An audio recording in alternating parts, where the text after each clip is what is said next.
Hi friends, விடாமுயற்சியோட சக்தி பற்றி இன்றைக்கி பேசலாமா? விடாமுயற்சின்னு ஒரு சொல் இருக்குல்ல, அதோட இடத்த வேறு எந்த சொல்லாலையும் நம்ம நிரப்ப முடியாது.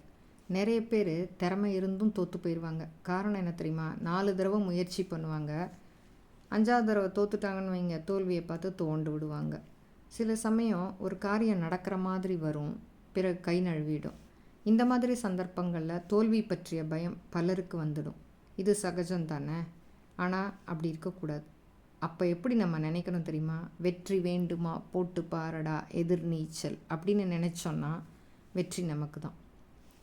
தோல்வி அப்படின்ற முதற் படிக்கட்டை தைரியமாக தாண்டுனா வெற்றி அப்படிங்கிற கடைசி படிக்கட்டை நம்ம அடைய முடியும் இல்லையா? இந்துஸ்தான் மேலே 18 முறை கஜினி முகமது படையெடுத்தாராம். 17 முறை தோற்று போயிட்டோன்றதுக்காக அவர் விடலை இல்லையா? இன்றைக்கும் வரலாறு அவர் பேரை சொல்லத்தான் செய்யுது இல்லையா? நம்ம வள்ளுவ பெருந்தகை என்ன சொல்லியிருக்கிறார்? தெய்வத்தால் ஆகாதெனினும் முயற்சி தன் மெய்வருத்த கூலி தரும் அப்படின்னு சொல்லியிருக்கிறார். சோம்பேறியாக மட்டும் இருக்கக்கூடாது. சோம்பேறியோட முதல் வார்த்தை என்ன தெரியுமா? முடியாது அப்படிங்கிறது தான்.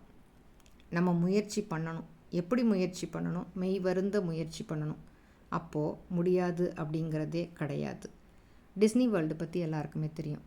அதை உருவாக்கின வால்ட் டிஸ்னி அவர்கள் அவரோட திட்டத்திற்காக நிதி திரட்ட 302 தடவை முயற்சி பண்ணாராம். 303வது முயற்சியில் தான் அவருக்கு நிதி கிடச்சிச்சான். வெற்றியும் பெற்றார்.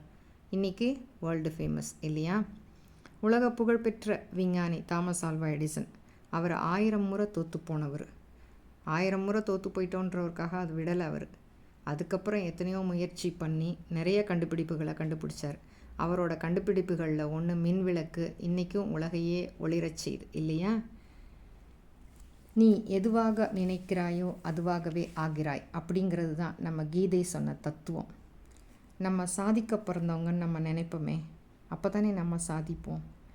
நம்மளோட தடைக்கற்கள் எல்லாம் படிக்கற்களாக மாற்றி நம்மளும் ஒரு சாதனையாளர் லிஸ்ட்டில் வரலாமா? யோசிங்க, முயற்சி செய்யுங்க, வாங்க. உங்களுக்கு இந்த வீடியோ பிடிச்சிருந்தா லைக் பண்ணுங்கள், சப்ஸ்கிரைப் பண்ணுங்கள், ஷேர் பண்ணுங்கள். அன்புடன் சாய். மீண்டும் அடுத்த வீடியோவில் சந்திக்கிறேன்.